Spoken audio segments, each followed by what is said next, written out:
আরে চার ভাই বোন। কয় নাম্বার? ওই বড়। আপনার বাবাই তো? আপনার নাম কি?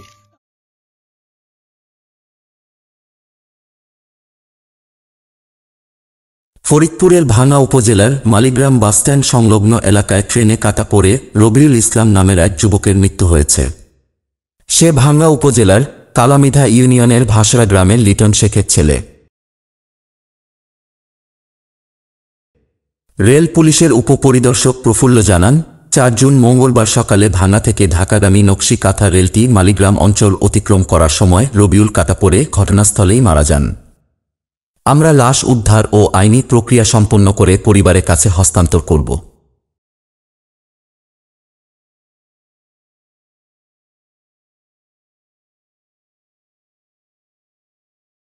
নিহত রবিউলের পিতা লিটন শেখ জানান, আজ ভোরে ৬টার দিকে বাসা থেকে কাজের উদ্দেশ্যে বের হয়েছিল রবিউল। 6:30 বাসায় বাইরে এসে গত যে প্রোডাক্টে কাজ করে, এই প্রজেক্টে কাজ করে কতদিন যাবত কাজ করে? কাজ করে গত মাসের 31 তারিখে 30 তারিখে ঢুকছে, 1.5 মাস ধরে কাজ করে। কালকে একটু মাঠে কাজ করছে আমার সাথে, আজকে সকালে টাকা নিয়ে বাইরে এসে। কত টাকা?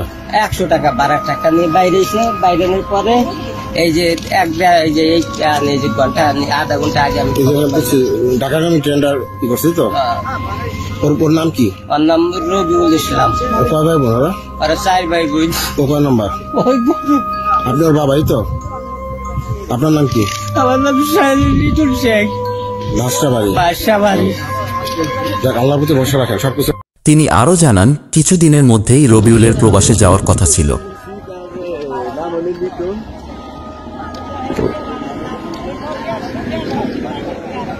ফরিদপুর থেকে সাজ্জাদ হোসেন সাজুর পাঠানো তথ্যচিত্রে ডেস্ক রিপোর্ট, মিশন 90। মিশন 90 সংবাদের পিছনে নয়, ভিতরে ছুটি।